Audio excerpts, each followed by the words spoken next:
At 60 feet below the surface, the world is reduced to a monochromatic spectrum of acoustic shadows and static. The hull of the boat, a rusted iron cylinder older than half the crew, groans under the crushing weight of 3 atmospheres of pressure. Inside, the air is thick enough to chew, a toxic cocktail of diesel fumes, battery acid, and the body odor of 40 men who haven't seen the sun in 3 weeks. In the center of this claustrophobic tube stands the commander. He is not a man who fits the propaganda posters. He is gaunt, pale, with eyes that seem permanently adjusted to the dark. He does not shout. He does not speechify. He holds a stopwatch in one hand and a slide rule in the other. His orders are clear, stamped in red ink on the dossier locked in his safe. Reconnaissance only. He is a ghost. He is supposed to count the enemy, map their course, and fade away into the black. To fire is to reveal his position. To fire is to breach protocol. To fire is to commit suicide. But the commander is looking through the periscope and he sees a mathematical anomaly. Above him, churning the gray Atlantic into white foam, is a patrol of 3 armored cruisers. They are archaic behemoths, holdovers from a previous era of naval warfare, steaming in a rigid line-ahead formation. They are traveling at 12 knots. They are not zigzagging. They are arrogant. To the Admiralty, these ships are an overwhelming force that must be avoided. To the commander, they are not ships at all. They are variables in a geometry problem that has a single catastrophic solution. He watches the lead ship crest a swell. He checks the distance, 600 yards. He checks the angle on the bow, 90 degrees. It is the perfect perpendicular intersection, the golden shot. The crew in the control room watches him. They are terrified. They know the orders. They know that attacking a formation of 3 destroyers with a single, aging submarine is a death sentence. When the first torpedo leaves the tube, the displacement of water will rock the boat, potentially breaching the surface. The smoke from the launch will be a beacon. The destroyers will turn, accelerate, and rain depth charges until the ocean floor is paved with their bones. But the commander isn't thinking about depth charges. He is thinking about the run time of the torpedoes. He is thinking about the gyro angles. He calculates that at this range, the margin for error is less than 2 degrees. He lowers the periscope. He doesn't look at his executive officer. He looks at the weapon engineer. He gives the order, not a shout but a whisper. Tube 1, fire. The physics of a torpedo launch are violent. A blast of compressed air kicks the 2-ton steel cylinder out of the tube. The submarine shudders, lurching upward as it loses weight. The commander fights the trim, barking orders to flood the forward tanks to keep the nose down. He needs to stay blind. He needs to stay hidden.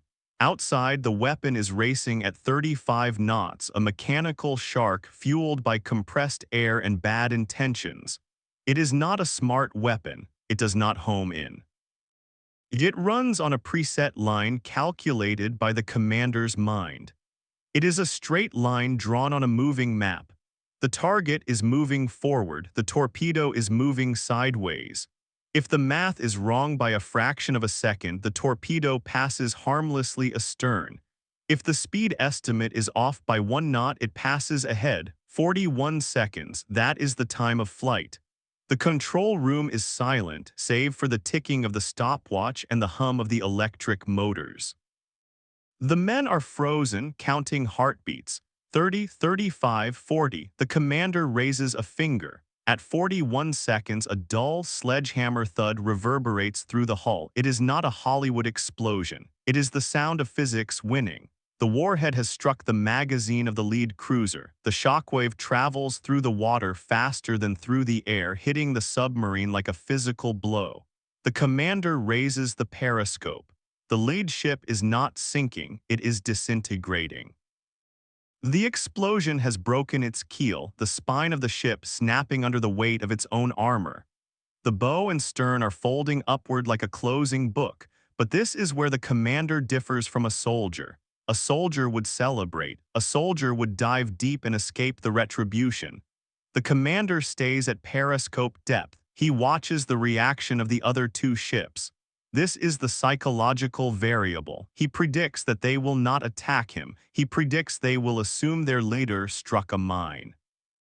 Logic dictates that a submarine would not be foolish enough to attack a formation this close. Therefore, it must be a minefield.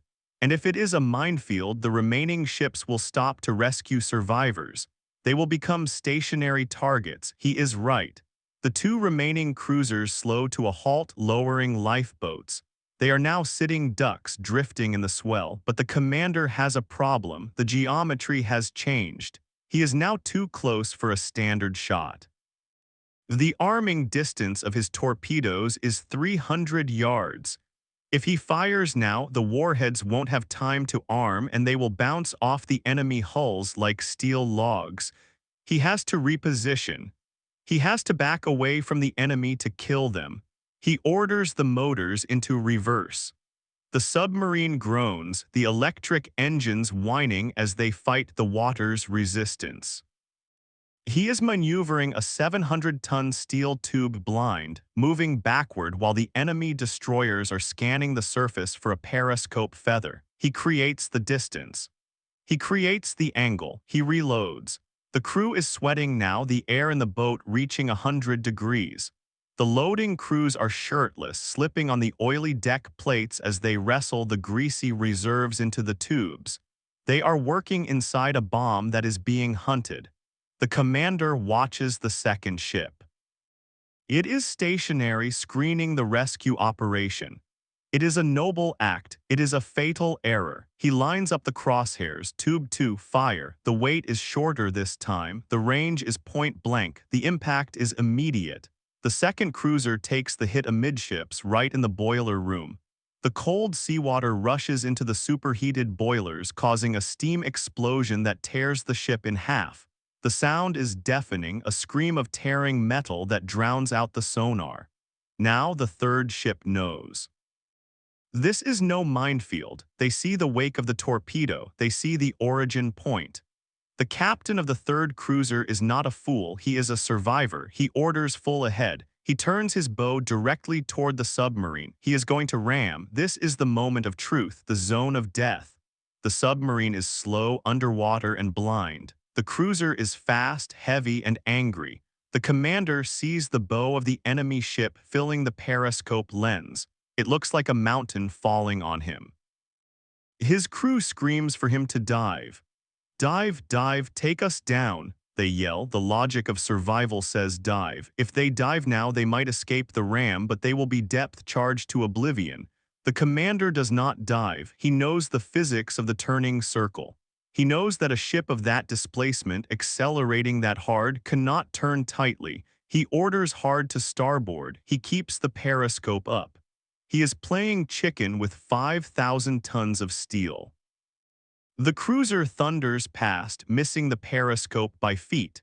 The wake turbulences toss the submarine like a toy in a bathtub.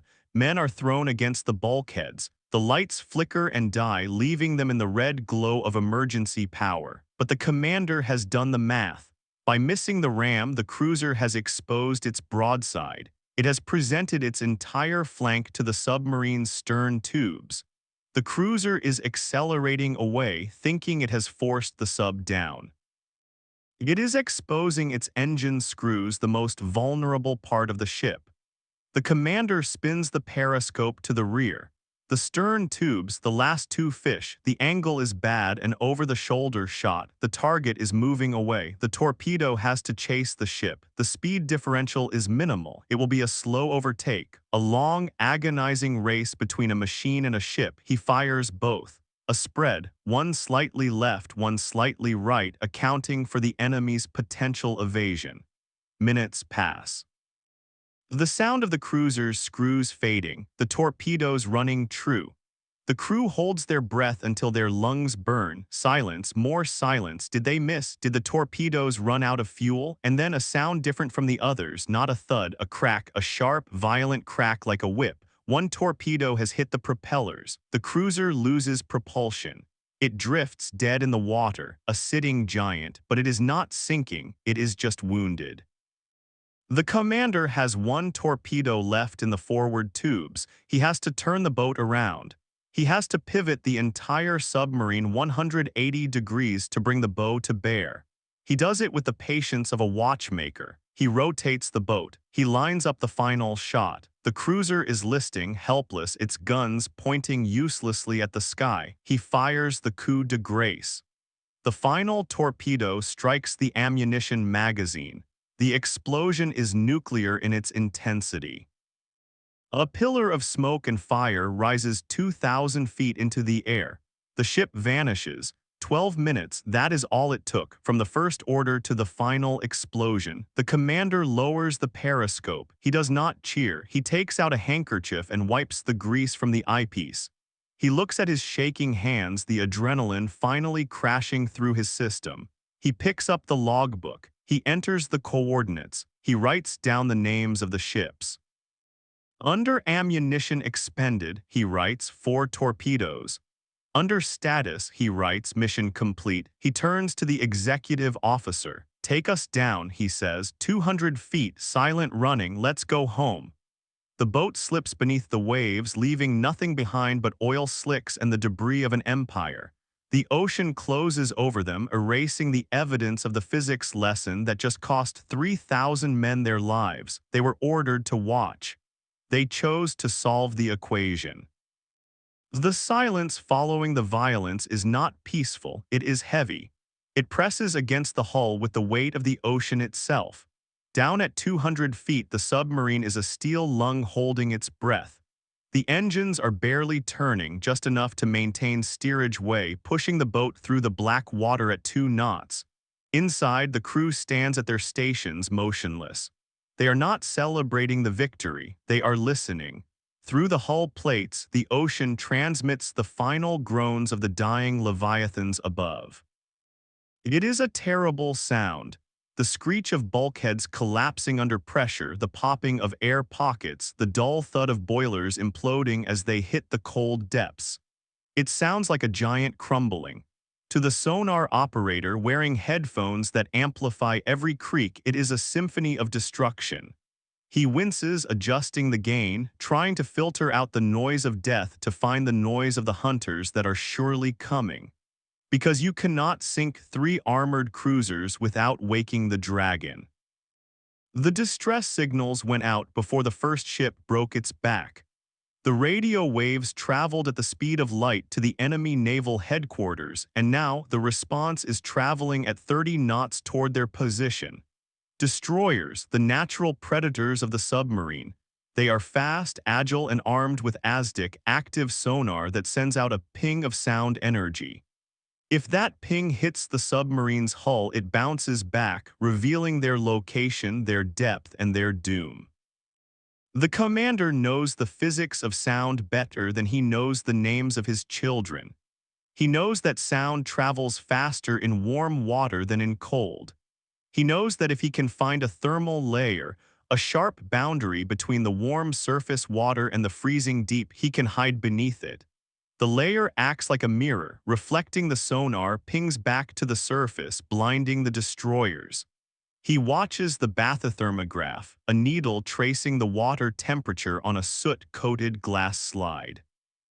It is his map of survival. At 250 feet, the needle drops sharply.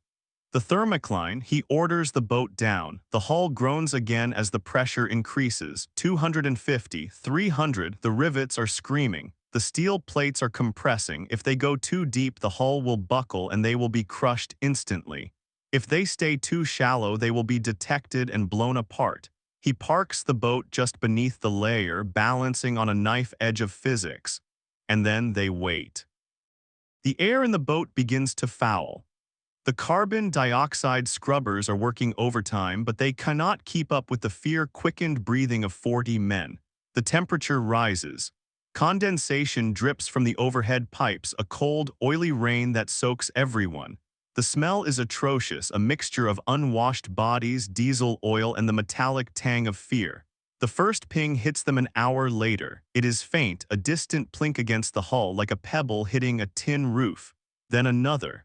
Then louder, closer. The destroyers have arrived. They are weaving a search pattern above, their propellers churning the water, sounding like express trains rushing overhead. The crew looks to the commander. He is sitting on his bunk in the wardroom, staring at a game of solitaire he hasn't moved in an hour. He is not playing. He is counting the rhythm of the screws. He can tell the class of the destroyer by the cavitation noise of its propellers. He calculates their turn radius. He calculates their blind spots. The destroyers are dropping depth charges now, barrels of high explosive set to detonate at specific depths. They don't need a direct hit. Water is incompressible. The shockwave from a near miss hits the hull with the force of a sledgehammer. Wham! The first explosion is close. The boat lurches violently, knocking men off their feet. Light bulbs shatter. Dust and cork insulation rain down from the ceiling. A pipe bursts in the engine room, spraying high-pressure hydraulic fluid. The damage control team moves instantly, sealing the lake, moving with the desperate efficiency of men who know that a single mistake means death. The commander does not flinch. He checks his stopwatch. He knows the destroyers are reloading. He knows the reload cycle takes 3 minutes. He has 3 minutes to move. He orders a burst of speed. Full ahead, 20 seconds. It is a gamble. The sudden noise of the screws might give them away, but he needs to clear the area before the next barrage. The submarine surges forward, then drifts again, silent. The next string of charges explodes exactly where they were standing moments ago. He is playing a game of four-dimensional chess in the dark. He uses the noise of the explosions to mask his own movements. Every time a charge goes off, he moves. He uses the enemy's violence as his cover. This game goes on for 12 hours. 12 hours of sweat, darkness, and the rhythmic hammering of explosives. The oxygen levels drop to dangerous lows. Men are getting headaches, their movements becoming sluggish. The commander's vision is blurring, but his mind remains locked on the geometry of the escape. He realizes the destroyers are following a grid pattern. They are assuming he is trying to run for deep water. They are wrong. He is running toward the coast. He is running into the shallow, rocky waters where the acoustic reflections from the seabed will confuse their sonar. It is the last place they would expect a submarine to go. It is suicidal navigation. But it is logical. They creep into the shallows, the keel scraping the sandy bottom.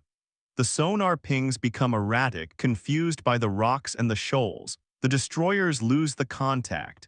They circle for another hour, dropping random charges in frustration, and then, low on fuel, they turn back. The sound of their screws fades. The silence returns, but it is a different silence now. It is the silence of survival. The commander waits another 4 hours before he gives the order to surface. He has to be sure. When they breach the surface, it is night. The hatch pops open and the fresh air rushes in, sweet, cold, life-giving air. The men stumble onto the deck, gasping, vomiting, weeping. They are covered in oil and filth, their skin gray from oxygen deprivation. They look like the undead. The commander climbs up to the bridge. He lights a cigarette. His hands are finally shaking. He looks back at the horizon. There is nothing there, no fire, no smoke, just the indifferent black ocean.